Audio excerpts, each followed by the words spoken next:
Patty Lee Wang, Professor and Chair of the Academic Senate, carrying the University Mace.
Faculty representing the graduate division.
The final group to enter the venue is the official party, led by Chancellor Juan Sanchez Munoz.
Good evening and welcome. My name is Marjorie Zatz, and I'm the Interim Executive Vice Chancellor and Provost. I welcome all of you to the University of California, Merced's Fall Graduate Division Commencement. It is my pleasure to introduce Elizabeth Flores Watson to perform the National Anthem tonight. Elizabeth will be participating in tomorrow's ceremony as she earns her bachelor's degree in biological sciences. Ladies and gentlemen, please rise and remove your hats if you're able.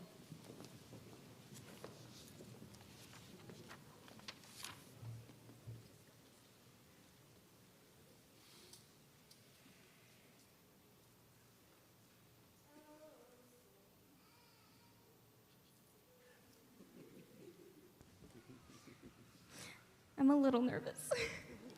Sure as everyone else is.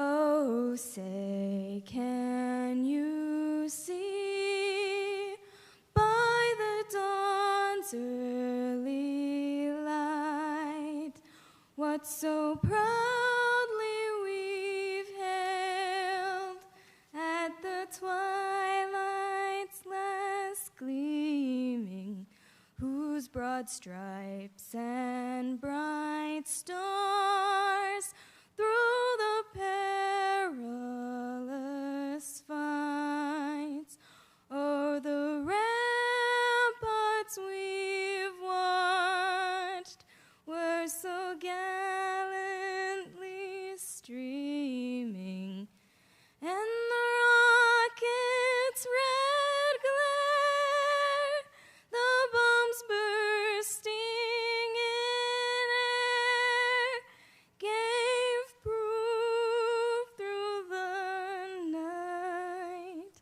that our flag was still there. Oh, say, does that star-spangled banner yet wave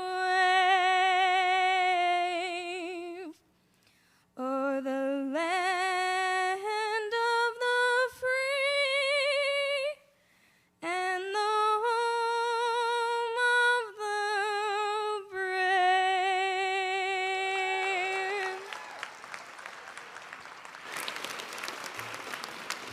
Thank you, Elizabeth.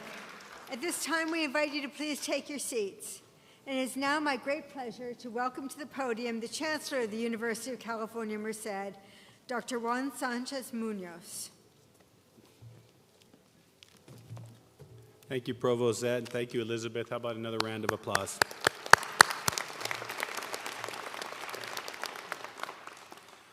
Good evening. Welcome, graduating students, family, and friends, faculty, staff, and university well-wishers to your fall 2023 commencement. Les doy las bienvenidas a todos a esta celebración. And clap. Directions say lead applause. The assembled leadership of UC Merced is with us tonight. Leaders, please stand and remain standing until I call all of your names. Let me begin with Dr. Marjorie Zatz, Interim Executive Vice Chancellor and Provost.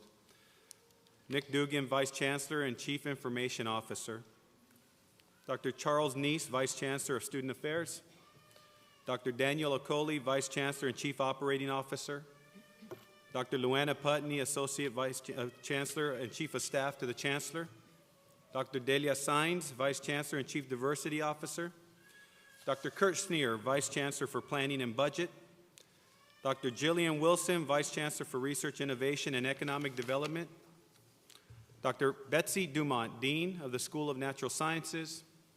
Dr. Rakesh Goel, Dean of the School of Engineering. Dr. Harant Harashian, Vice Provost and Dean of Graduate Education. Dr. Annette Roberts Webb, Dean of University Extension. Dr. Thomas Hansford, Vice Provost for Academic Personnel. And Dr. Patty Lee Wang, Chair of the Academic Senate. Thank you very much. Thank you for standing witness to this historic moment, UC Merced Fall 2023 Graduate Student Commencement Ceremony. The greatest satisfaction we have in the Academy in the academic profession is to guide our students as they learn, grow, graduate, and move through their lives beyond the university. So many outstanding faculty members have taught and mentored our students right up to this very day.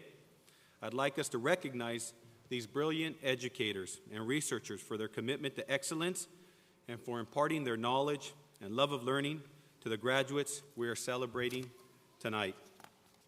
Members of the UC Merced faculty, may I ask you to please stand so that we can applaud you.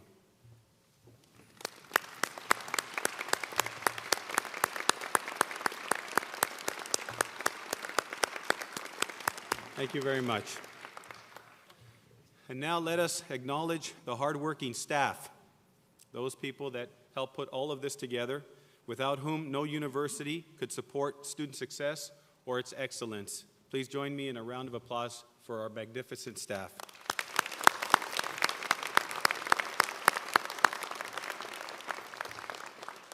And then, of course, family and friends of these graduating students, I'd like us to take a moment to recognize you for the role that you've played in making their achievements possible. Your support has been essential, and I encourage our graduates today and throughout their lives and careers to give thanks to all those who have helped them along their journeys. So graduates, let me ask you to please stand, turn around, and a round of applause for your families and friends here tonight.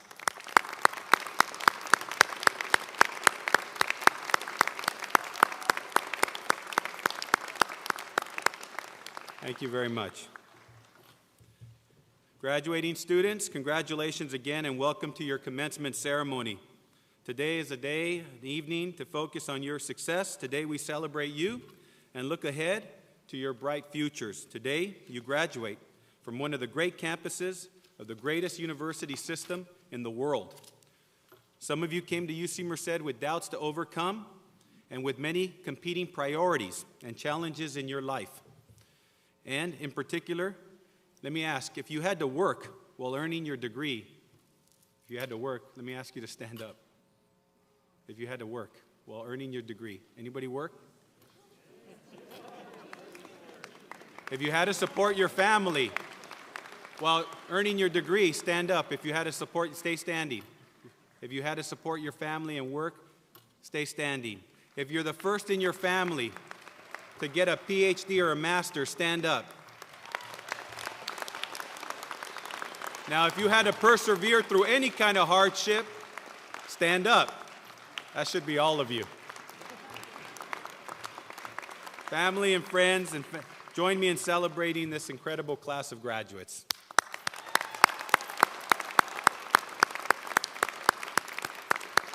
Thank you very much. Whatever your background, whatever your challenge, whatever your initial doubts, every one of you nurtured a faith in your abilities. You did not lose the belief that you had something important to accomplish, and more importantly, something important to contribute. Whatever your background, whatever your challenges, these are the things that you should remember.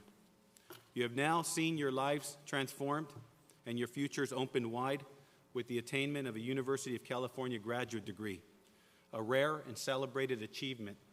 Not everybody can. The intelligence and determination you brought to and amplified on our campus and in our community will continue to serve you throughout your lives and continue to burnish the reputation of this magnificent institution.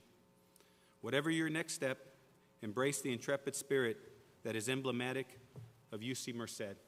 Intrepid spirit, emblematic of UC Merced. And our courageous future for a young campus producing some of the most magnificent graduates anywhere in the world.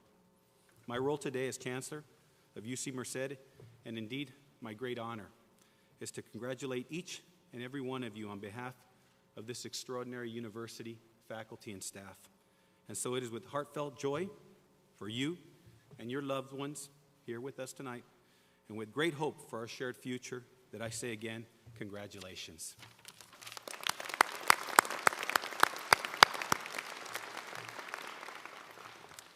Now, it is my pleasure this evening to introduce our distinguished keynote speaker, someone very familiar with UC Merced and its intrepid spirit. And I say that because I'm pretty sure he was one of the original authors of our intrepid spirit, Dr. Keith Alley is a professor emeritus of molecular and cell biology at UC Merced and a member of the UC Merced Foundation Board of Directors. Dr. Alley's research focused on developmental neuroscience, neuromuscular maturation, and plasticity of cranial motor neurons. We were just talking about that last night. He began his career at UC Merced in 2002. We call that an early adopter. We call that the pioneer faculty and staff. As a founding vice chancellor for research and dean of graduate studies, and later he served as interim vice chancellor for administration and then executive vice chancellor and provost before retiring in 2012, which is to say he held virtually every position at UC Merced. He was recruited to UC Merced while working as a senior associate vice president for research at that small campus called The Ohio State University.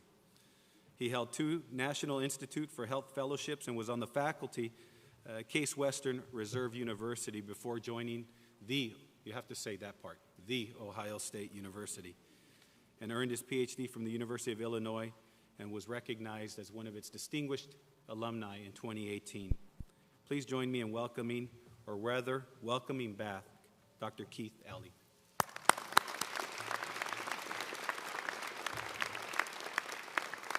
Very nice.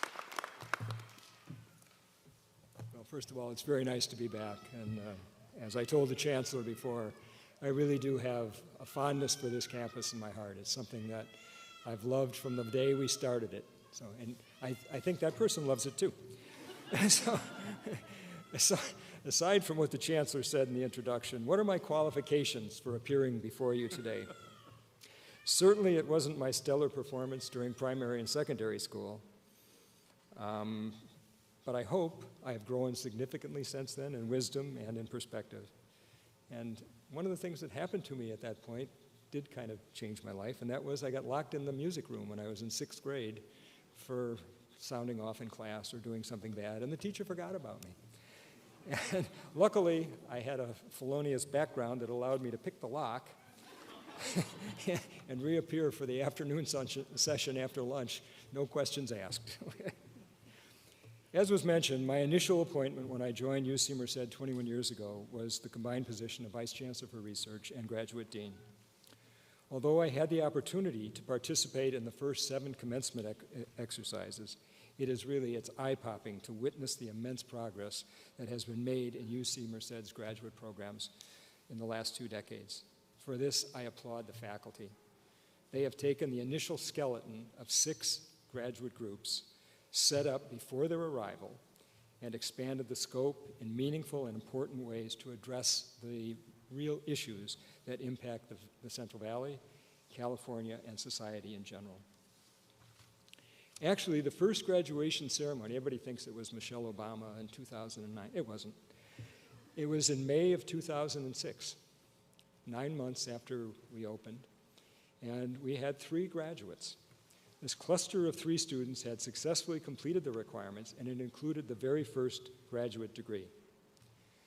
The lone master's degree was a harbinger of the wonderful progress that has unfolded during the subsequent years, and is evident here today. With the awarding of your degrees here tonight, the total number of graduate degrees bestowed by the University of California, Merced is just shy of 1,500. That's a pretty remarkable change in a very short period of time.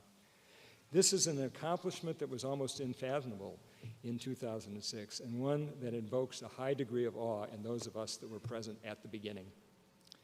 It does my heart good to see that the campus initiated with the frame, the first research campus of the 21st century, is actually living up to that mantra through you.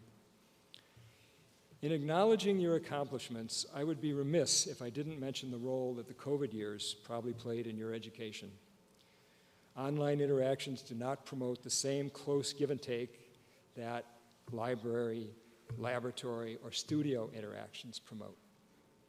During those closures, I frequently contemplated how I would have dealt with that, either as a student or when I was teaching. In neither case was the outcome pretty in my mind. I just couldn't figure out how you guys did it, and you should be congratulated for it. I applaud your perseverance in overcoming these obstacles, This stick-to-itiveness bodes well for your ability to overcome the myriad of unknown roadblocks and detours that will pockmark the road to your future. It seems very special to me that you have separated out the graduate from the undergraduate commencement activities. And that's something that was new to me, okay? It never happened in any other institution that I was in or here early on. I think graduate education is so unique. I mean, this is where the research really hits the road, is through you guys. It focuses deep into a problem, and I've always thought of graduate education as kind of the purest type of education.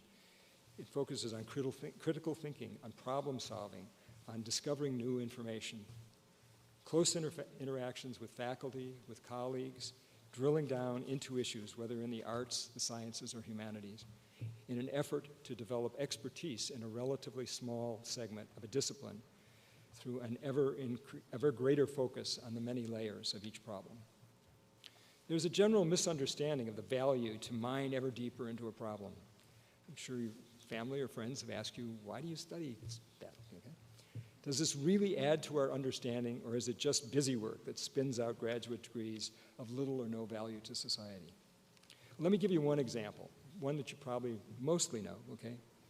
In 1953, James Watson and Francis Crick published a 2-page paper in Nature, which basically laid out the structure of the double helix of DNA.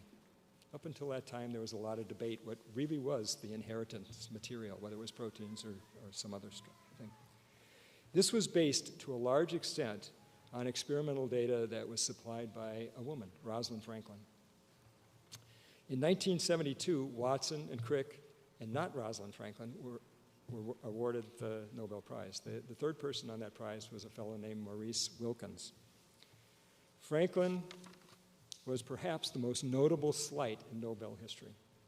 And there's still movements on to try and encourage the Nobel committees to give her an award posthumously. Had subsequent scientists taken this as the end point of genomic investigation, we would have missed hundreds of advances, including 15 additional Nobel Prizes in the areas associated with genetics and DNA and RNA. Important discoveries that have brought society closer to being able to correct inborn genetic problems, such as sickle cell anemia. Studies are going on with that right now. Manufacture novel vaccines in months versus decades, and to understand the complex interactions of neural development, just to name a few. The point is that every discipline, every problem in the arts, the humanities, and the sciences has a need to continually probe ever deeper into the fabric of their world. This is how disciplines move forward and how areas are continuously renewed and revitalized. So how will your cohort be perceived as we roll through the coming decades? Tom Brokaw, some of you may have heard of him, proclaimed my parents' generation as the greatest generation, primarily for overcoming the Depression in the 30s and for a successful end to World War II. Having been born during that war, whether rightly or wrongly, I have thought of my generation, the so-called silent generation, as the luckiest generation. We entered adulthood, early adulthood, during a period of unparalleled optimism in the United States, a period when the Civil Rights Act was passed, Voting Rights Act was passed, Title IX legislation was signed, all amid a time with a growing economy. What moniker will the world attach to your generation? In my mind, Gen Z doesn't cut it. Okay, so I'm going to tell you what it is in a few minutes. You will be slammed with a host of difficult but hopefully surmountable problems that preceding generations have let to fester to a point where they have the real potential to disrupt the fabric of our society and, yes, even life as we know it on this planet. Issues like global climate change, nuclear proliferation, endless wars, loss of wildlife habitat, future pandemics, income disparity. These are all things that hopefully you and your cohort will deal with. How your generation deals with these monumental difficulties will determine the future course of our species and all life on this planet. At the core of each of these issues is a fundamental malady that continues to burden our society's ability to deal with these existential problems. The demon is anti-intellectual, anti-expert atmosphere that seems to periodically permeate our country. This fosters a lack of trust that has hamstrung legitimate, crucial responses to many of these problems. For example, humankind's role in climate warming is still denied by a significant percentage of our population and by our leaders, despite an overwhelming abundance of scientific information as to the causes and what's in store for the Earth if we don't get CO2 levels under control. During the pandemic, COVID deniers excoriated the pleas of public health and infectious disease experts. Anthony Fauci, who spent 50 years studying infectious disease, was repeatedly denigrated for his warnings regarding the pandemic. Ultimately, our inability to use these warnings led to over 300,000 vaccine-preventable deaths in this country. Rigorous, in-depth thought seems to be considered elitist. Hard evidence is denigrated in favor of alternative facts. Scientific truth is supplanted by feel-good reassurances, and celebrity is frequently valued over substance. This was the year that I transitioned into my 9th decade. As a 20 or 30-year-old, it never crossed my mind that I would still be alive, but stuff happens. One perk of advanced age is that it allows us to throw aside the blinders on the elements of our own life that we didn't do well and offer some advice on how to avoid these pitfalls. So here are a couple of the takeaways.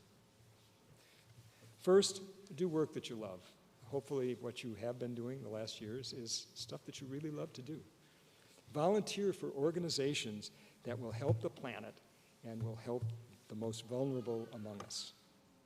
Remember that each day is an opportunity to do better. Second, be bold in your choices.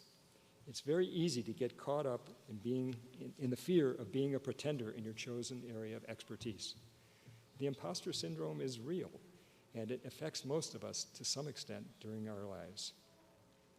Third, live a life of purpose. Each of us has our own definition of what success is. Continue to refine your definition as you progress through your career. Be in a hurry, but don't rush. Life flies by, and you have no idea where the next 4 or 5 decades might take you. Who knew that I'd ever end up in Merced? Fourth, treat all people with humanity and dignity. Strive to judge people on their best, not on their worst. This is sometimes very hard to do. Fifth, endeavor to leave things better off than the way that you found them. This applies to the physical world, when you buy a house or wherever, and to the myriad of relationships that will support your life. So let me rename your generation by declaring your group, the cohort, the planetary generation. There's no pressure, but the fate of humanity rests squarely on your able shoulders. We are counting on you, and I, for one, don't plan to be neighbors with Elon Musk on Mars, although some of my family members might like that. Let me conclude by quoting President Kennedy. In the final analysis, our most basic common link is that we all inhabit this small blue planet. We all breathe the same air. We all cherish our children's futures. We are all mortal. I hope that you will look to the future with a positive outlook, given the myriad of problems that you will face. Your education is your superpower. Use it aggressively to save the planet and to ensure a meaningful legacy for future generations. For those of you that are sailors, I wish you a red sky at night. For all the rest of you, congratulations on your achievements, and have a great life. Thank you.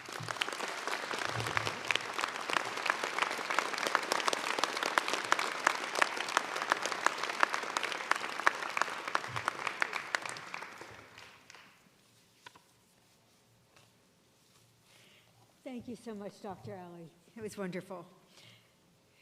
Graduates, we are now at the moment you've been waiting for, the conferral of your graduate degrees. The degrees conferred by the University of California attest to scholastic achievement and thus represent fulfillment of the university's primary responsibility of teaching. As a reminder, degrees will be officially awarded following certification by the Office of the Registrar that all requirements have been satisfied. Okay, given that, first we will confer the doctoral degrees, followed by the master's degrees. At this time, I'd like to invite Chancellor Munoz and Vice Provost and Graduate Dean Dr. Haran Tarachian to the podium for the conferral of graduate degrees. And thank you all for your patience as we recognize each of our graduates.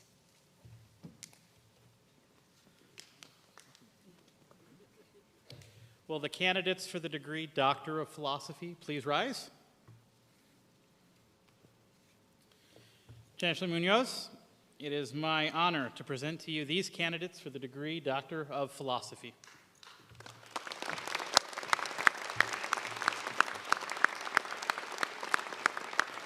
Thank you, Dr. Arashian. By virtue of the authority vested in me by the Regents of the University of California, I confer upon you your degree, Doctor of Philosophy, with all the insignia, honors, privileges, and responsibilities pertaining thereto, graduates. Congratulations.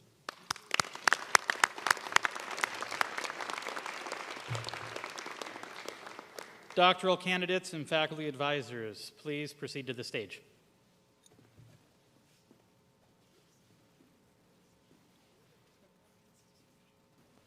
Now presenting the doctoral degree recipients for the School of Engineering. Yes, Daulet is enough, hooded by Professor Florin Rousseau.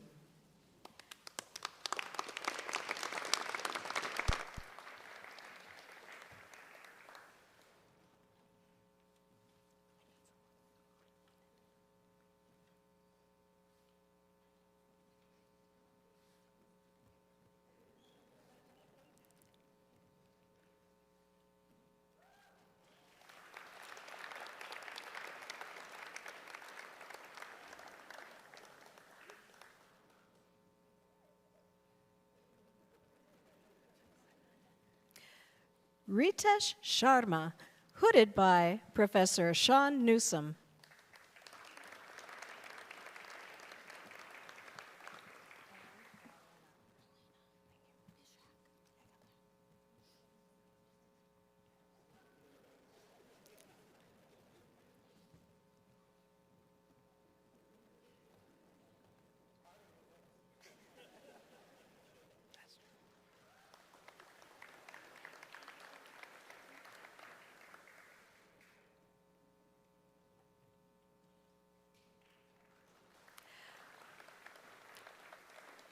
Elena Bishak, hooded by Professor Rebecca Riles.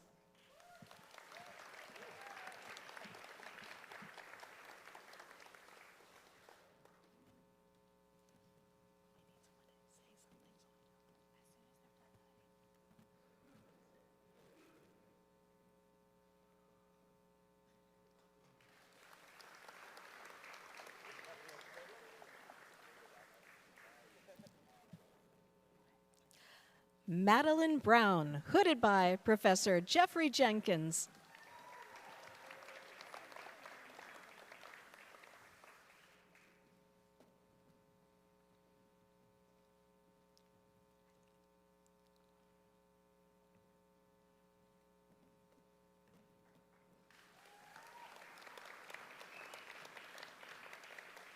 Stefano Casirati, hooded by Professor Shafiq Khan.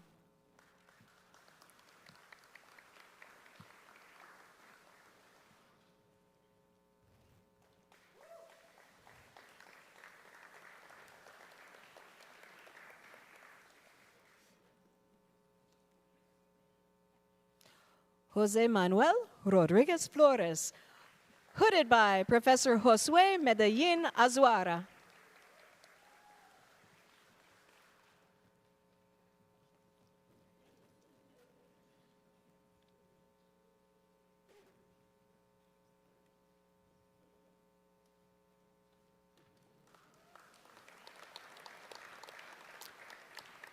Jorge Valero, hooded by Professor Josue Medellin Azuara.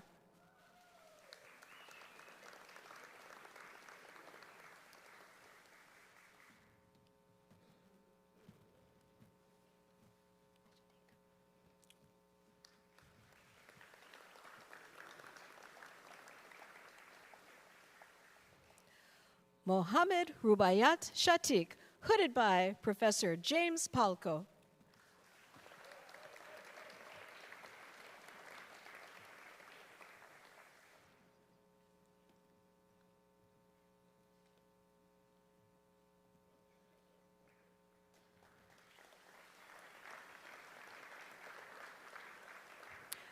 Suvik Roy, hooded by Professor James Palko.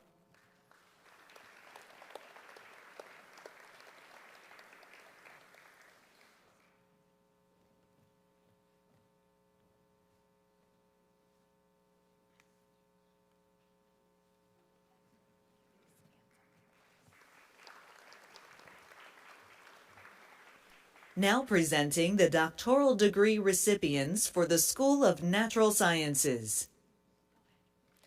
Abdul Rahman Zamani, hooded by Vice Provost and Graduate Dean Hrant Hrachian.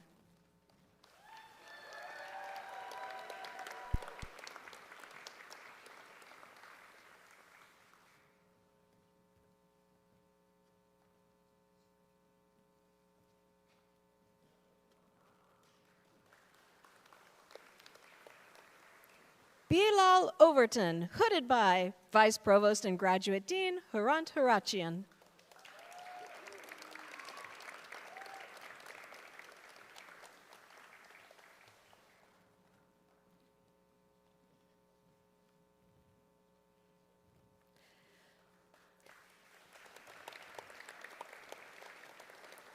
Paul Kavanaugh, hooded by Professors Ann Kelly and David Kelly.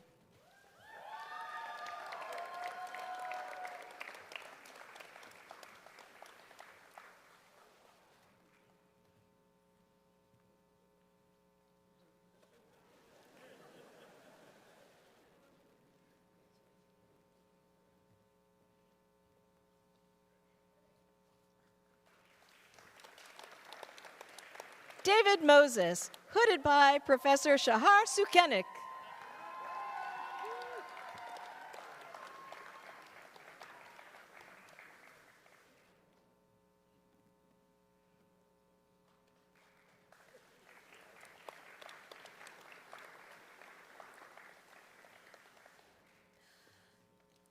Feng Yu, hooded by Professor Shahar Sukenik.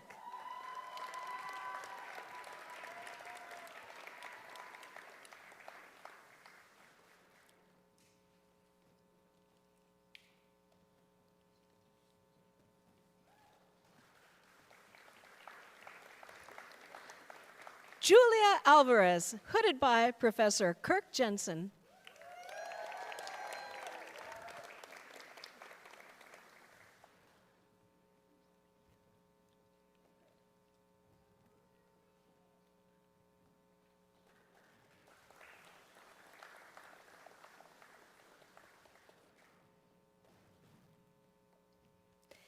Deepika Gunasekaran, hooded by Professor Clarissa Nobile.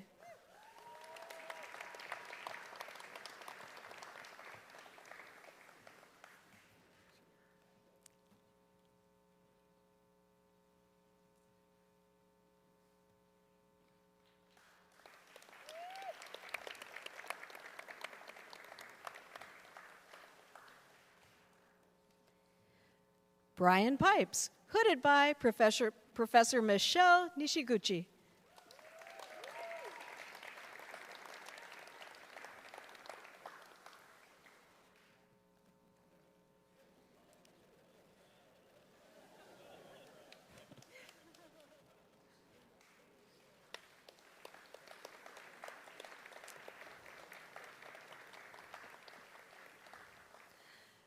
Christy Turner, hooded by Professor Katrina Hoyer.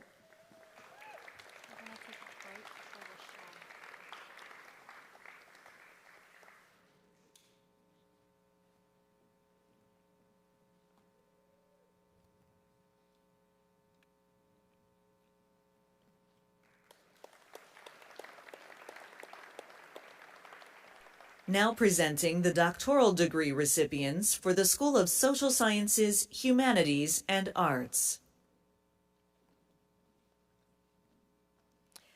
Mabel Bowser, hooded by Professor Ignacio Lopez Calvo.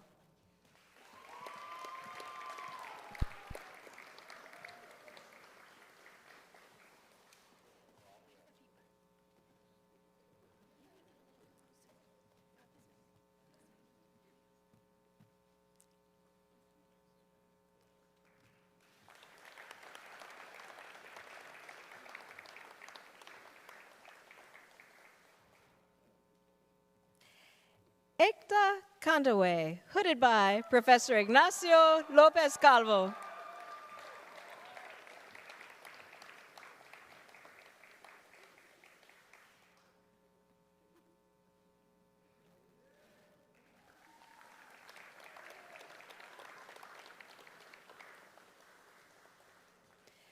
Ashlyn Beam, hooded by Professor Deborah Wiebe.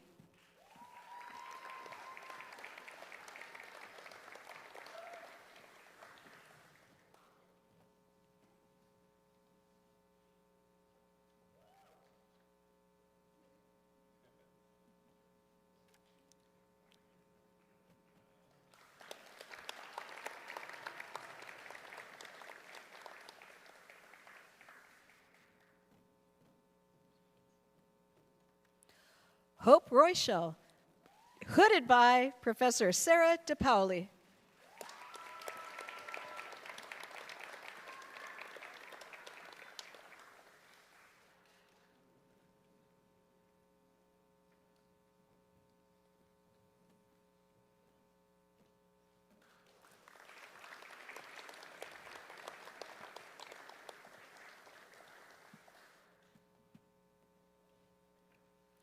Harmanpreet Chauhan, hooded by Professor Maria Elena Gonzalez.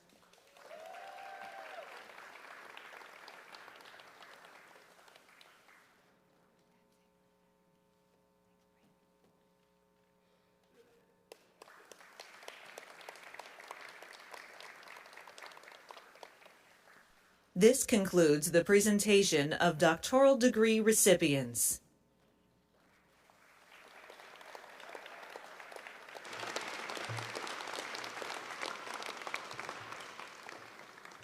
Congratulations once again to our newest doctoral degree candidates and recipients.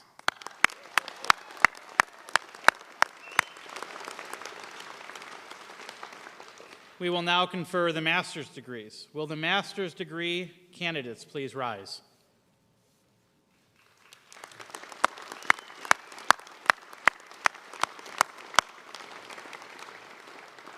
Chancellor Munoz, I am pleased to present the candidates for the degree Master of Arts, Master of Science, or Master of Management. By virtue of the authority vested in me by the Regents of the University of California, I confer upon you the degree of Masters of Art, Masters of Science, or Masters of Management, with all the insignia, rights, honors, privileges, and responsibilities pertaining thereto. Congratulations.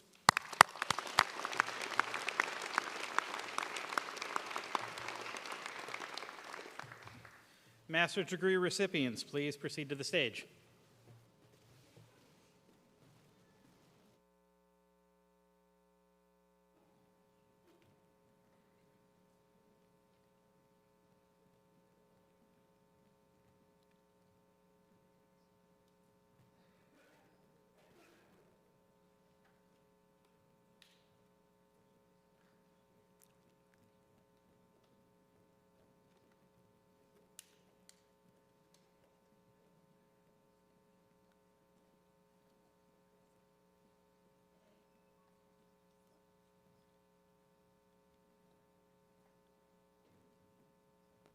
Now presenting the master's degree recipients for the School of Engineering. Harjot Mangut.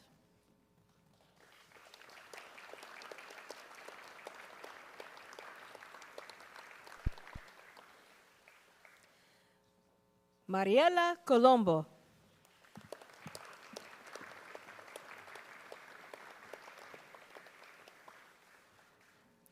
Zoe Lowe.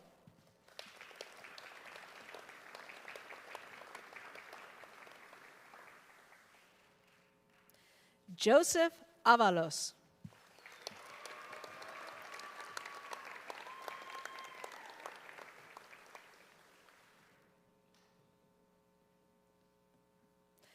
Farzan Zara Fifi.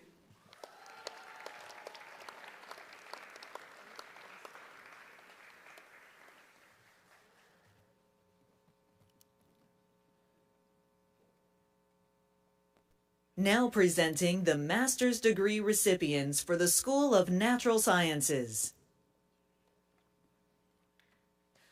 Kunle Adewole.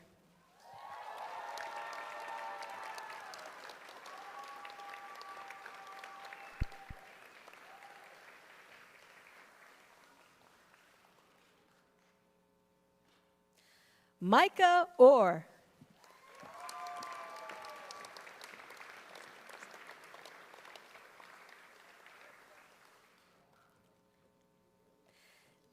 Lisa Paget.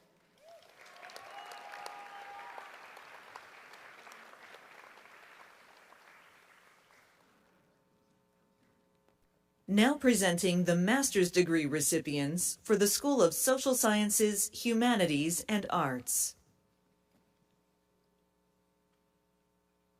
Sharon Tafoya.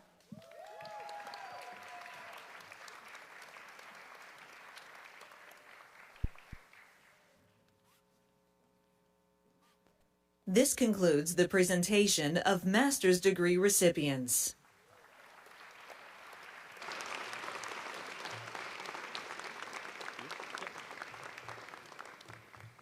Once again, congratulations to our newest master's degree recipients.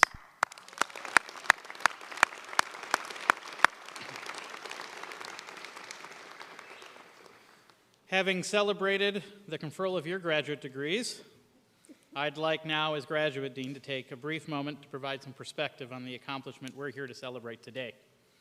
So you are now the most recent recipients of graduate degrees from the University of California, and the Chancellor said this before, let's say it again, the nation's premier public university system and the world's exemplar of graduate education. You've worked hard to get where you are today, and we are so proud to now count you among the University of California's master's and doctoral alumni. So now let me connect some numbers to everything you've done. Less than 14% of the U.S. population has a graduate degree of any sort. And for our PhD recipients, only 2% of our nation has earned a doctorate. You have all truly earned a rare achievement, and you and your families, your friends, your mentors, and all your loved ones are right to be proud. Now, in 1910, President Theodore Roosevelt was on his way to receive the Nobel Prize for Peace and stopped in Paris to give a very famous speech that's known as the Citizen in a Republic. And in that speech, he shared his thoughts on what it takes to advance a civilized society. Credit for that advancement, he said, belongs to the person who is actually in the arena. The credit belongs to the one who strives valiantly, who errs, who comes short again and again, because there's no effort without error and shortcoming, but who does actually strive to do the deeds, who knows the great enthusiasms and the great devotions, who spends themselves in a worthy cause, who at the best, in the end, knows the triumph of high achievement, and who at the worst, if they fail, at least fails daring greatly. Those words from more than 100 years ago are no less true for their age. You are in your seats today because you have been in the arena. Through your discipline, your creativity, your intellectual rigor, and all of your curiosity, you've risen to challenges put before you, and you've overcome them again and again and again and again. And all along the way, you've dared greatly. So today, we celebrate your thesis and your dissertation. We acknowledge your conference presentations and all your published journal articles, and those are all exceptionally important. But the most important experience that we all gain from graduate school is determination and grit. We learn how to thrive in the arena, and we learn how to dare greatly. You've boldly advanced our understanding of the universe. You've explored the depths of our shared humanity. You've made the world around you better than you found it, and we can't wait to see the future world you're going to build. So finally, on behalf of the graduate division team and all of our staff and faculty colleagues in the schools and across the entire campus, I want to share our gratitude and our thanks to all of you for the opportunity to walk with you on your journey these last few years. It has been an exceptional privilege to learn and grow with you, and we are all, again, immensely proud of all you've done and all you will do. So once again, job well done and congratulations.